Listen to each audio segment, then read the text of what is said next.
de nuevo juntos. Vamos a abrir, ¿en qué libro? Siempre cantamos ese coro en la escuela dominical, ¿no? Jonás no le hizo caso. Vamos a abrir en Jonás, capítulo 4.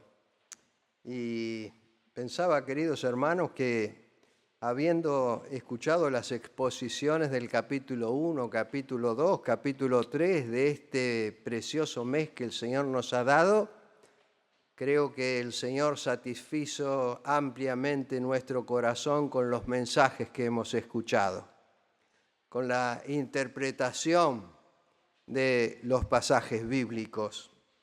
Y creo que, o siento en lo personal, que hemos sido muy bendecidos, porque cuando se pasa por el libro de Jonás se lee muy rápido y allí queda la cosa, ¿no es cierto? Porque no parece un libro profundo. Y a veces nos preguntamos, ¿qué más sabemos de Jonás, no es cierto? Se nos da por pensar en eso. Ahora bien, hoy vamos a ir repasando, pero no antes sin leer todo el capítulo 4, para que después de leído el capítulo, no sé cuántos leyeron el capítulo 4 por curiosidad. ¿Se animan a levantar la mano? 2, 4, 6, 8, 10, 12, 14, 16. Estamos muy bajos, así que no tuvieron curiosidad. Por eso lo voy a leer. Capítulo 4 de Jonás. Pero Jonás se apesadumbró en extremo y se enojó. Ustedes ya saben de qué se enojó, capítulo 3. No lo voy a repetir. Y oró a Jehová y dijo: ahora, oh Jehová, ¿no es esto lo que yo decía estando aún en mi tierra? Por eso yo me apresuré a huir a Tarsis, porque sabía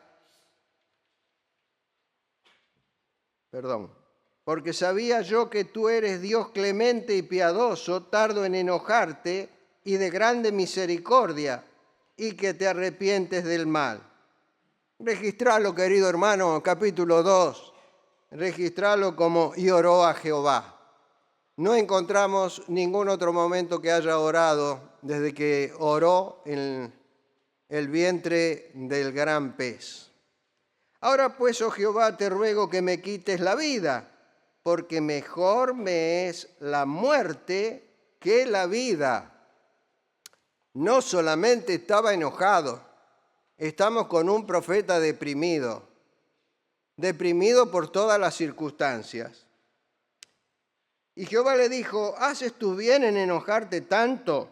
Y salió Jonás de la ciudad y acampó hacia el oriente de la ciudad, y se hizo allí una enramada, y se sentó debajo de ella a la sombra, hasta ver qué acontecería en la ciudad. Todavía tenía alguna esperanza Jonás. Y preparó Jehová Dios una calabacera, la cual creció sobre Jonás para que hiciese sombra sobre su cabeza y le librase de su malestar, es decir, de una insolación profunda. Y Jonás se alegró grandemente por la calabacera. Pero al venir el alba del día siguiente, Dios preparó un gusano, el cual hirió en la calabacera y se secó. Y aconteció que al salir el sol, preparó Dios un recio viento solano, y el sol hirió a Jonás en la cabeza, y se desmayaba, y deseaba la muerte, diciendo: mejor sería para mí la muerte que la vida. Entonces, dijo Dios a Jonás: ¿tanto te enojas por la calabacera? Y él respondió: mucho me enojo, hasta la muerte. Bravo el hombre. Y dijo Jehová: ¿tuviste tú lástima de la calabacera en la cual no trabajaste? Ni tú la hiciste crecer, que en espacio de una noche nació, y en espacio de otra noche pereció. ¿Y no tendré yo piedad de Nínive, aquella gran ciudad donde no hay más de 120.000 personas que no saben discernir entre su mano derecha y su mano izquierda, y muchos animales? Bueno, leemos esto y decimos, bueno, ahí queda. Ahí se terminó toda la historia, ¿no? Pero debiéramos, a ver, yo les tengo que decir algo personalmente. En lo personal, siempre simpaticé con Jonás.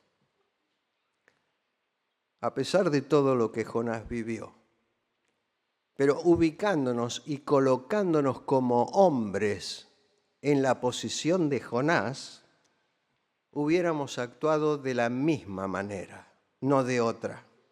Y ahora van a ver por qué. Un poco de contexto en relación a Jonás el profeta.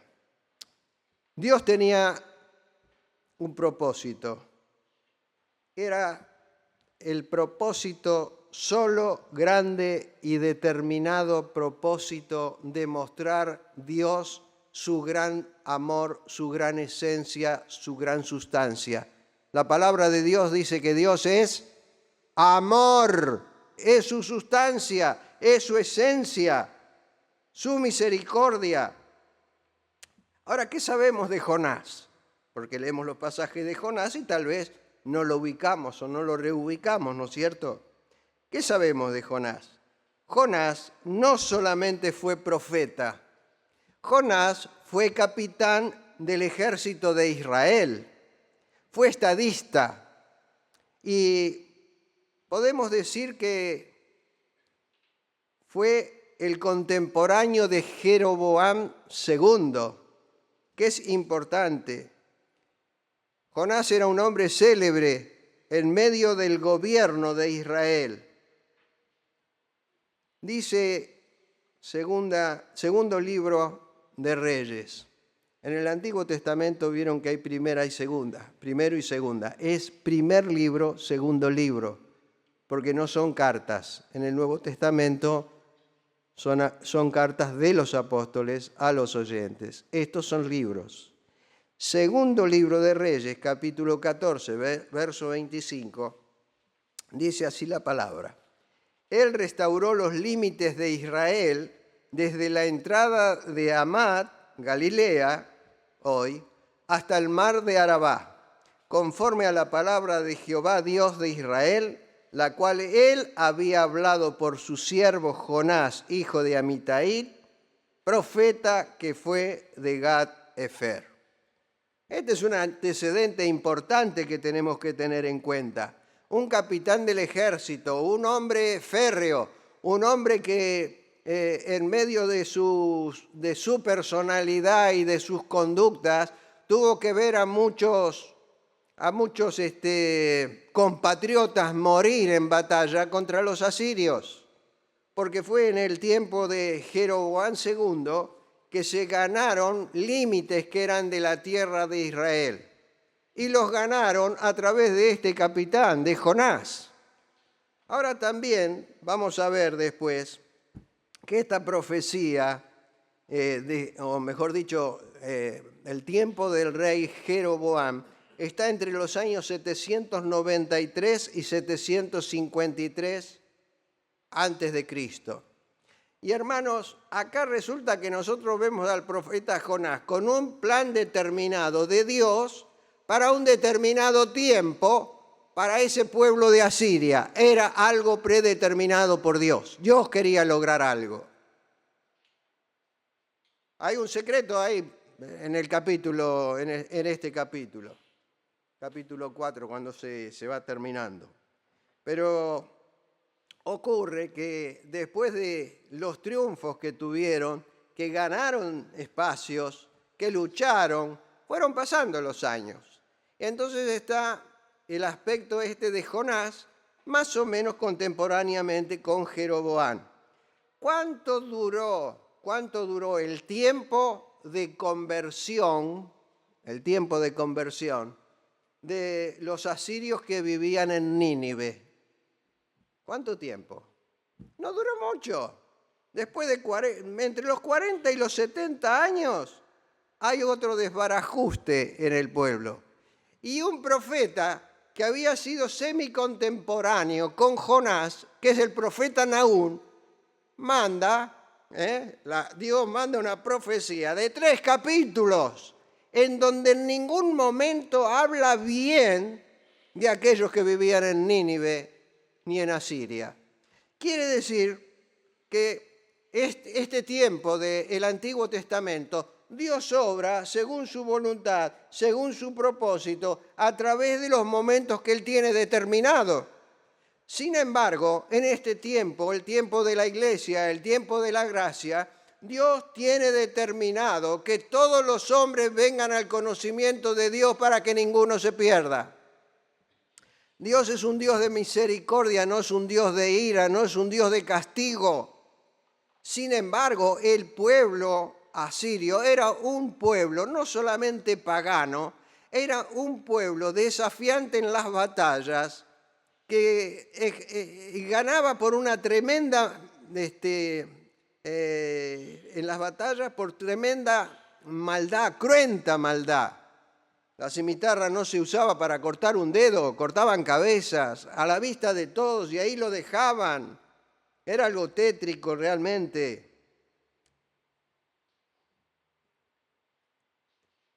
Para ir redondeando en el pensamiento, que ahora vamos a volver,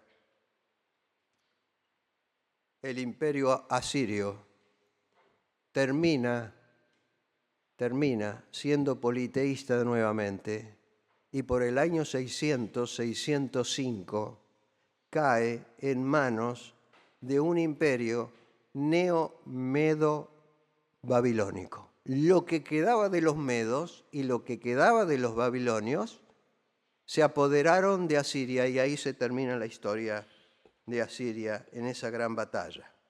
Ahora, en este libro de Jonás, ustedes habrán visto el capítulo 3, no se habla del nombre del rey de Nínive. Y como es un libro histórico, el libro de Jonás, ha sido puesto en duda también, pero realmente el Señor Jesucristo, cuando habla de Jonás y dando el ejemplo de Jonás encerrado en el vientre y después resucitado, muerte, resurrección, que habla de la prefigura de lo que iba a acontecer el mismo Señor Jesucristo. Y el Señor Jesucristo asevera que Jonás estuvo en el vientre del gran pez. Allí se incorporó como un libro divino escrito en la inspiración de Dios. El rey de Nínive, en el capítulo 3, versículo 6, basándonos un poco en la cronología bíblica e histórica que han dejado los libros de historia, el rey de Asiria que donde se mantiene con el ministerio Jonás, fue Adad-Nirali III. Me lo anoté bien para no equivocarme. Y este gobernó entre los años 810 y 783, ¿dónde? En Asiria, en Nínive. Y resulta ser que este rey es uno de los reyes que tiró abajo algunos ídolos del pueblo de Nínive. O sea, eran muchos dioses. Y él minimizó este aspecto. Es un periodo donde el que gobernó, este rey que gobernó, redujo la cantidad de dioses. Dijo que no eran necesarios tener tantos dioses y ahí hicieron pruebas y determinaciones. Esto me llevó a pensar en Daniel, cuando allí fueron probados tanto Daniel, Sadrac, Mesac y Abednego. Y cuando salieron triunfantes, el rey Nabucodonosor, otro símil de los reyes paganos de esta tierra, dijo: bendito sea el Dios de ellos, de Sadrac, Mesac y Abednego, que envió al ángel, a su ángel. Tenía idea, tenía conocimiento Nabucodonosor que había ángeles. Y resulta ser que dice: qué bueno que ellos confiaron en su Dios y no en el mandato de Nabucodonosor. Entonces, todos arrodíllense delante del Dios de Sadrac, Mesac y Abednego. Ah, qué tremendo. Y entonces vamos viendo acá cómo las interpretaciones se van dando. Este rey que estaba en Nínive preparó el camino ¿para qué? Para que todo el pueblo esté escuchando el mensaje de un solo Dios, de un solo Dios. Dios quería que ese pueblo le reconozca a Él como el solo Dios verdadero, el gran yo soy, del cual también estamos estudiando. Así que, queridos hermanos, estamos en este último capítulo, es cierto. Y este último capítulo pareciera que fuera un apéndice de todos los otros 3 capítulos, y sin embargo acá lo que tenemos que mirar un poco es el problema de Jonás. El problema de Jonás como hombre. Y queridos hermanos, nosotros como cristianos, como creyentes, tenemos problemas como hombres delante de Dios, porque muchísimas veces no le obedecemos, muchísimas veces nuestros pasos no son los que a Él le agradan, y aún continuamos, porque como tenemos una bendición tan grande de tener una seguridad que no se pierde, entonces como creemos que no estamos en riesgo con nuestra alma hacia la eternidad, después en el tiempo volvemos cuando queremos, hacemos las cosas como nos parece a nosotros, sin darnos cuenta que tendremos que rendir cuentas delante del gran trono de nuestro Dios en el tribunal de Cristo, donde Él tiene que dar recompensas. Allí no perderemos la salvación, no está en juego la salvación. Pero lo cierto es que muchas veces somos como Jonás. Jonás se disgustó en extremo y se enojó. Pero ¿quién sos, Jonás, para enojarte por lo que Dios ha hecho? ¿Quién sos vos? Sos un gusano en la tierra. Sin embargo, Dios, que mira todas las cosas, no desprecia en nada a Jonás. Trata de entenderlo porque Dios es un médico divino, Dios es un curador. Pero Jonás, en aquel momento, conociendo los antecedentes, que tal vez no vimos todos los antecedentes porque hay más, viendo los antecedentes de este hombre que luchó contra un pueblo enemigo a los efectos de que sea triunfante el pueblo de Israel, tiene que ir ahora con un mensaje. Y realmente yo creo que en el capítulo 3 Jonás obedece, pero Jonás obedece por obediencia. Pero ¿saben una cosa? Hoy nosotros predicamos a Cristo. No lo predicamos solo por obediencia. Lo predicamos porque sabemos que en el cielo hay gozo por un pecador que se arrepiente. Y cuando predicamos el Evangelio, predicamos con gozo. Y cuando predicamos el Evangelio lo hacemos con pasión. Pasión por las almas, porque las almas se mueren, las almas son de Dios, pero están en las manos de un dueño equivocado, de un dueño que es Satanás, el príncipe de este mundo. Los tiene esclavizados. El dueño del alma es Dios. Y siempre he mencionado, y no me cansaré de mencionar, ese pasaje de la antigüedad. Todas las almas son mías, el alma del Padre, el alma del Hijo, el alma del que pecare, esa se perderá. Hermanos y hermanas, tenemos que caminar de acuerdo al propósito de Dios para nuestra vida. Benditos aquellos que conocieron al Señor en su juventud y que conocen al Señor en su juventud, porque tienen más hojas para poder escribir, acompañados de la mano de Dios. Acá vemos, Jonás se disgustó en extremo, se enojó. No fue simplemente una situación de desagrado. La nueva situación le disgustó muchísimo y se quedó tan enojado, tan enfadado, porque la ciudad de Nínive había vuelto a Dios. Había vuelto a Dios y a él le desagradó esto. Así que oró a Dios. ¿Y entonces qué hizo? Al orar a Dios, él hace un esquema, un mapeo de lo que es la persona de Dios. Yo ya te conocía, yo sabía cómo eres. Tenía una comunión íntima también con Dios. Él ha tenido una comunión, porque para hablar de esta manera y saber cómo es Dios, es que se vivió cerca de Dios. Y en aquel momento se encontró con un estado de depresión espiritual por las cosas que había acontecido. Hoy aquellos que fueron a la guerra y vienen de la guerra vienen destruidos en los países centrales. Cuando observamos la cantidad de traumas de aquellos que han estado en guerra y traumas de otro tipo, siempre hay traumas. Y entonces tenemos que ser tratados por el médico divino. Y allí entonces dice, ¿no es esto lo que yo decía aún cuando estaba en Israel? Por eso me apresuré a huir a Tarsis. Me fui corriendo para el otro lado. Me fui para el oeste, no me fui para el oriente donde tenía que ir. Yo sabía que tú eres un Dios ¿cómo? Clemente, piadoso, tardo en enojarte, de gran misericordia, que te arrepientes del mal. Ese es el Dios que hoy creemos, hermanos. Es nuestro Dios clemente, piadoso, tardo en enojarse. Aun cuando nos equivocamos, cuando le erramos el blanco, Él está dispuesto para darnos no una, dos, tres oportunidades, las que sean necesarias, porque Él es el gran perdonador. Pero tenemos la gran responsabilidad nosotros de velar por nuestra vida de santidad, de crecimiento y de progreso espiritual. Jonás oró. Sí, Jonás oró. Así empieza este capítulo 4. También hay otra frase donde dice Jonás oró cuando estaba en el vientre del gran pez. Buscando un poco, porque se mencionó en uno de los estudios que tuvimos, correctos, no son observaciones, en Mateo se habla de que él estuvo en el vientre de un gran pez,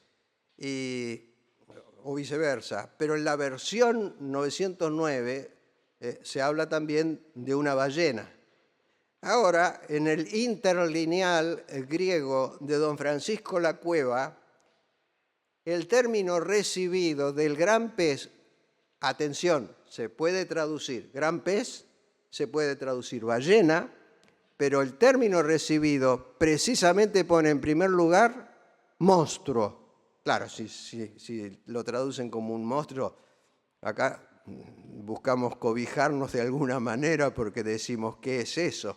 Miren, todos los predicadores, como no está en el pasaje, han insinuado cosas o han inferido cosas, porque si me hablan de un gran monstruo, tal vez podría ser que Dios tenía preparado tan solamente un pez grande para la experiencia de Jonás y que nunca más se vio ese gran pez. No lo sé. No estoy dogmatizando, estoy solamente enriqueciendo algunas miradas de autores que han estudiado el caso. También se ha estudiado que no se dice dónde lo vomitó el gran pez. Lo vomitó en el destino que quería ir a Tarsis. Dios no quería que llegue a Tarsis. Fue vomitado antes del camino y algunos dicen que están solamente a 100 kilómetros de Jope. No lo sabemos tampoco, la palabra no lo dice. Pero me afirmo a lo que dice la palabra para sacarle producto a nuestra vida espiritual. El profeta había cumplido su misión hasta el punto en que la totalidad de la población de aquella ciudad se había vuelto a Dios. Es decir, como bien hemos escuchado, predicó aquellos 96 kilómetros. La ciudad era unos 96 kilómetros a la redonda, así que caminó lindo en 3 días. Pero ¿cómo lo hizo? ¿Cómo lo hizo? Dios dará la muerte, no quiero leer el pasaje porque ya se ha leído mucho, pero Dios le dará la muerte a todos aquellos que no se conviertan a Él. Listo. ¿Cómo lo hizo? Lo hizo con pasión, se iba deteniendo, iba hablando con las personas, le iba dejando un folletito. No, con una cara rígida. Él iba dando el mensaje. No había amor por las almas, no había pasión por las almas, pero fue obediente, predicó. Y cuando surge el problema surge de parte del mismo Jonás por su personalidad, por sus reacciones. Este profeta al final todo esto mostró que tenía muchos problemas y tenía que justamente a estas alturas concluir en todo este largo proceso que comenzó cuando Dios le llamó para que redirigiera sus pasos nuevamente hacia Nínive. Nuevamente la historia. Jonás perdió plata en un viaje que no pudo concluir. Jonás tuvo la experiencia de estar con las algas hasta su cuello, estando en medio de los ácidos y de todas las cosas. Dios les libró de todo, porque el remedio divino lo tenía Dios para todo esto, pero Jonás era de alguna manera un profeta reincidente con sus propios problemas. Él reincidió en algo, no mostró afecto, no mostró cariño, no mostró el amor de Dios que debía haber mostrado en el momento que él predicó lo que Dios le mandó predicar. Jonás ahora tenía un nuevo destino, iba a abandonar la ciudad de Nínive, estaba muy feliz por poder irse de la ciudad. Su destino habría de ser en aquel momento el poder ver de lejos qué pasaba en la ciudad. Esto lo vimos allí cuando leímos, porque él buscó un punto alto donde estar, era una montaña, y recibía todo el sol, y miraba hacia el oriente, pero miraba toda la ciudad. No hubo ninguna destrucción, no hubo fuego del cielo, no hubo nada. ¿Por qué? Porque Dios le estaba diciendo que había allí una cantidad de población. Y ahí después nos vamos a detener un poquito. Dios iba a procurar llevar a Jonás a aceptar el punto de vista de Dios. Eso es lo que Dios está tratando de trabajar en Jonás. Jonás, yo te quiero llevar al punto de vista mío. Como yo soy Dios, como yo soy el Creador, te quiero mostrar por qué tengo piedad. Tiene piedad por las criaturas, es decir, los hombres que vivían en Nínive y los muchos animales que habían en Nínive. Si no lo estaría nombrando. Él tenía amor por lo que él había creado. Dios tiene amor por su creación. Dios tiene amor por el pecador, por el peor pecador, por el peor practicante de pecado. Dios tiene amor porque son su creación. El hecho de la actitud de sus pecados no es creación de Dios. Pero lo que es creación de Dios es el alma, la persona, y Dios quiere demostrar eso, porque Dios ama y salva. Dios quiere demostrar de alguna manera el libre albedrío del hombre. Está mostrando el libre albedrío, la libre voluntad del hombre. Él no va a hacer que tengamos que ser obligados. Jonás salió, predicó, en la condición que ya vimos, predicó. La gente se arrepintió. ¿Desde dónde? Desde el más chico hasta el más grande. Es decir, desde el más chico hasta el emperador, desde el emperador para abajo. Enseguida llegó al rey del reino de Nínive lo que había acontecido. Conocían a Dios. Habían luchado contra Israel. Tuvieron que perder batallas contra Israel. Sabía que Dios era poderoso, que no era una imagen o un ídolo de los tantos. Por eso este rey fue inducido a aceptar, porque ya había dejado dioses de lado.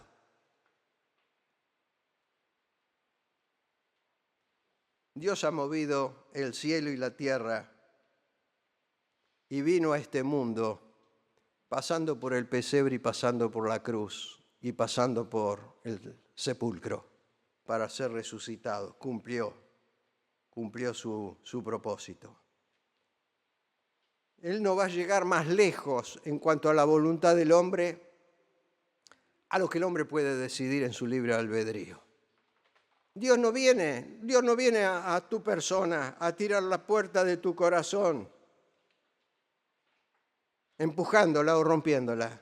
Tienes que abrir tú la puerta. Porque es una puerta de un solo cerrojo del lado de adentro. Tú le abres la puerta a toda la porquería del mundo que te hace sentir feliz por un tiempo y te hace sentir con desagrado al otro momento, pero eres tú el que abre y cierra, y es Él el que viene a golpear la puerta de tu corazón. La golpeó a la puerta del corazón de Nínive, allí está el resultado. Dijimos que Jonás es un profeta reincidente. Tenía una fuerte voluntad, pero él odiaba a esa gente. Él no quería a esa gente. Había luchado contra ellos, eran sus enemigos carnales. Pero el Señor, Dios, tiene un trato compasivo. Mi segundo punto que anoté es el trato compasivo de Dios con Jonás. El Señor le respondió: ¿haces bien en enojarte tanto? No había mala relación personal o vínculo entre Jonás y Dios. Pero muchacho, ¿qué te pasa? ¿Está bien en enojarte tanto? Yo he salvado a Nínive porque estoy dedicado a salvar a los pecadores. Es una forma de expresar lo que Dios quería decirle. Y quería, de manera personal, que tú, Jonás, le lleves este mensaje. Dios podía haber usado a otro, pero conocía el carácter de Jonás. Y lo tiene que reeducar. Le tiene que mostrar que él es compasivo con él. Si ellos se volvían, después de tu prédica, y se arrepentían, entonces yo los iba a salvar. Y es lo que acontece. Así sucedió, los he salvado. ¿Por qué sigues tan enojado? ¿Tienes acaso razón para enojarte por yo haber salvado a este pueblo? ¿Tenía algún motivo? ¿Quién puede entender, dice Pablo, la mente de Cristo? ¿Quién puede entender la mente de Dios? ¿Quién puede altercar con Dios? Pero es un hombre que está recibiendo un tratamiento moral y un tratamiento espiritual de parte del Creador, de parte de Dios. Acampó en el oriente, dijimos, en la montaña, se hizo una enramada, pero la enramada deja pasar un poquito el sol. Y si el sol es bravo, es peor. Entonces, Dios, ¿qué es lo que hace? Porque dice la palabra que él se hizo la enramada para ver lo que sucedería con el pueblo. Así que en esa zona montañosa, el paraje que estaba elevado, Dios dispuso que una calabacera creciera. Cuando leemos calabacera, pensamos en esa semilla que tiramos y a los 5 días tenemos como 10 zapallos, ¿no es cierto? O calabazas. No está hablando de esa calabacera. La palabra recibida dice planta de ricino, que también se la llama calabacera. La planta de ricino es tóxica, pero se usa para cosas medicinales en poca proporción. Así que él no iba a comer de la calabacera como alguno pensaba, Era para darle sombra, le dio confort, la puso para que su cabeza no tuviera malestar. Después le va a mostrar que si no hubiera estado la calabacera ese día anterior, iba a sufrir de entrada ese viento solano del cual Dios mandó para que él aprendiera lo que era el cuidado de Dios sobre la persona. Yo te cuidé a ti. Y te enojaste de nuevo, tenés rabieta de nuevo, porque se secó la calabacera no la sembraste vos, no la pusiste vos, yo la hice crecer en términos de unas pocas horas. Y sí, yo también te la quité. Ahora también estás enojado, ¿te das cuenta? Vacilando, que yo no podía dejar de lado.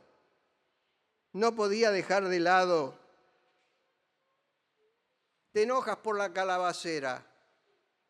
Mucho me enojo hasta la muerte, respondió él. Y yo no me voy a enojar, dice Dios. Yo no me voy a sentir mal siendo el creador de todas las cosas.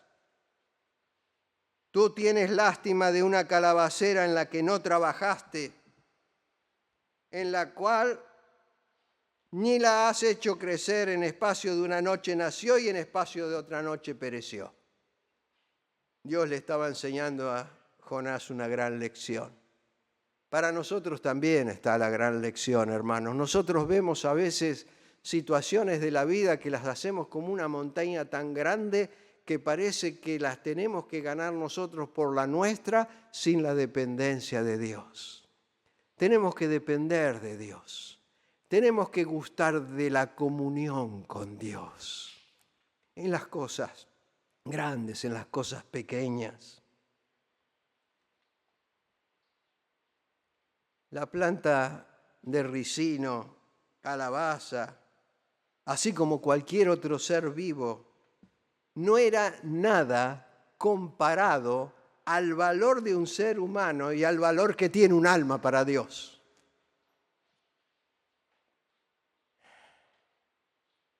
No tendré yo piedad entonces de Nínive, dice el versículo 11.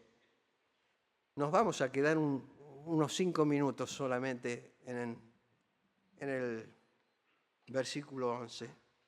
¿No tendré yo piedad de Nínive, aquella gran ciudad? Gran ciudad.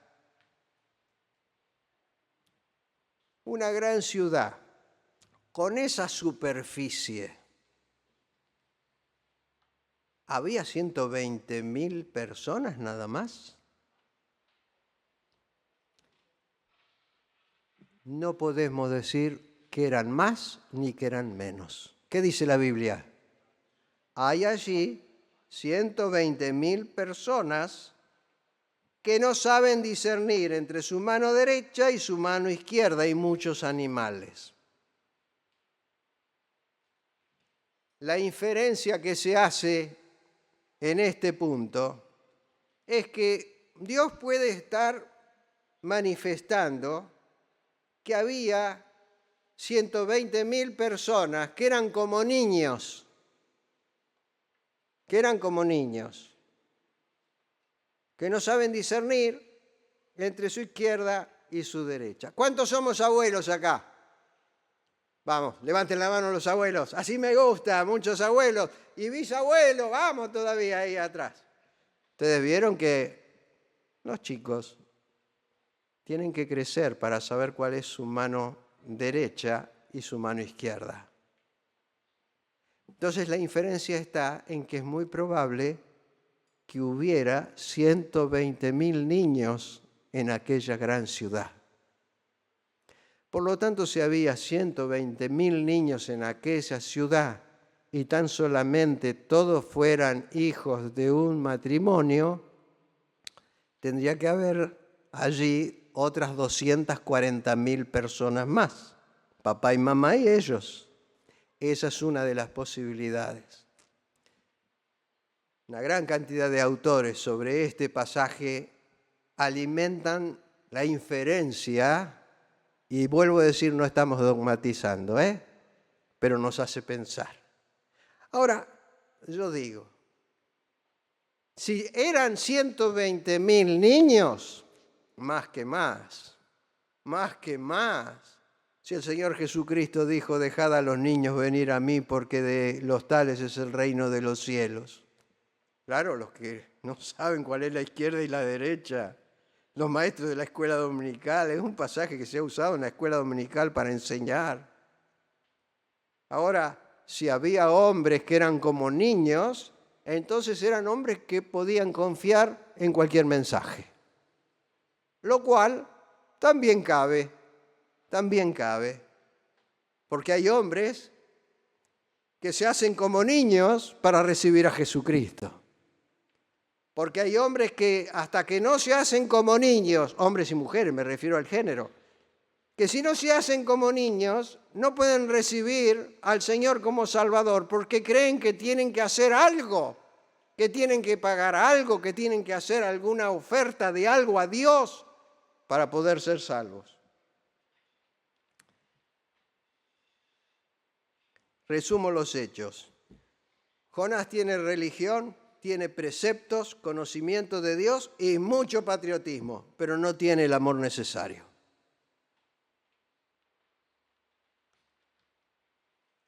Dios hace maravillas en los momentos en que estamos mal, e hizo maravillas con Jonás. Jonás siguió sirviendo al Señor. Si se ve el lineamiento de la vida de Jonás, no quedan ahí las cosas, aunque después no lo seguimos viendo. Todas las experiencias traumáticas que él tuvo, las exhibió delante de Dios con este hecho.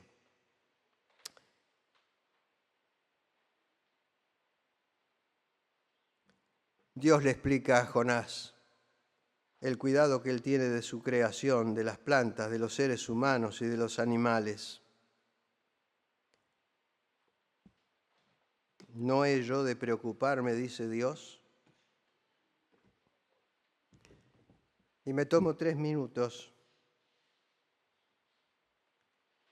para mencionar algo que se encuentra en el Nuevo Testamento, donde 1 Timoteo dice, capítulo 2, versículo 4, Dios quiere que todos los hombres sean salvos y lleguen al conocimiento de la verdad.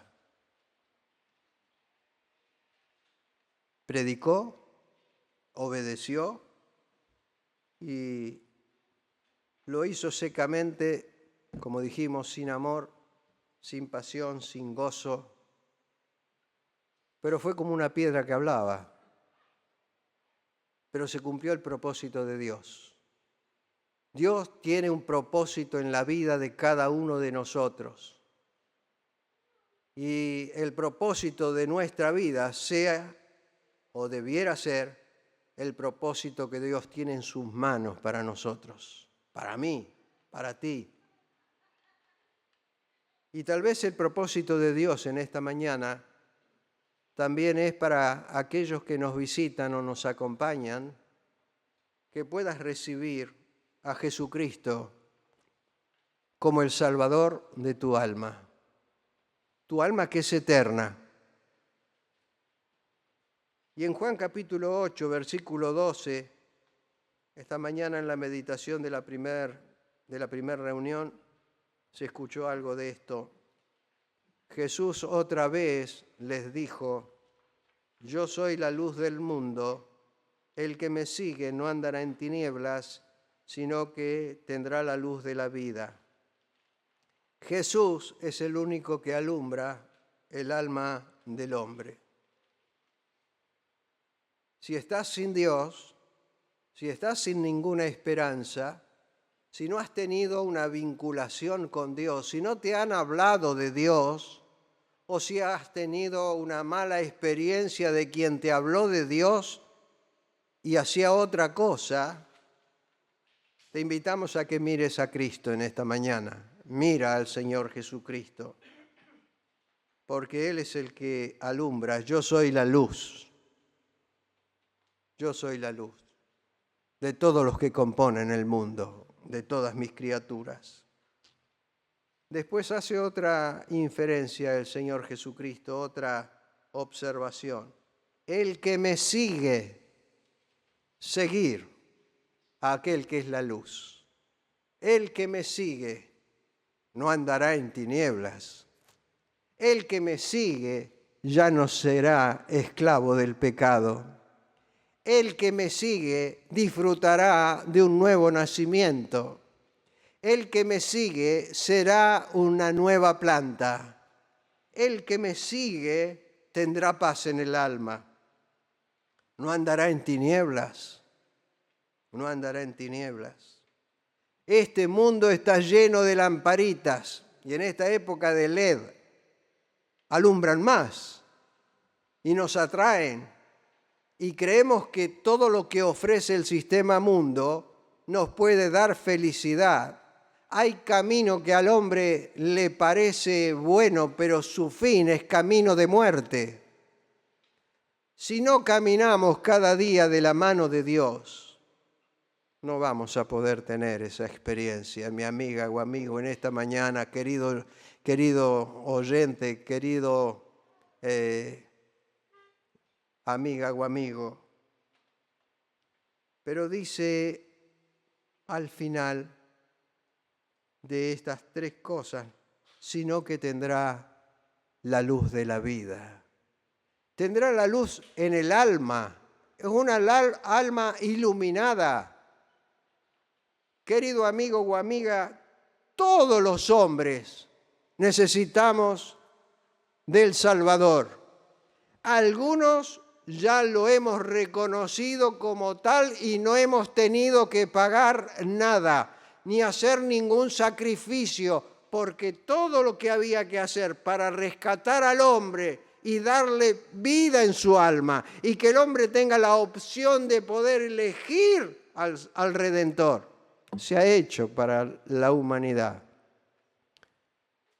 Más de 2000 años, 2026 años, si queremos ser más precisos, el Señor Jesucristo vino a este mundo, se mostró todas las señales, mostró las evidencias, resucitó, su tumba está vacía, resucitó, pero está en mi corazón, está en el corazón de todos los que le hemos aceptado en esta mañana.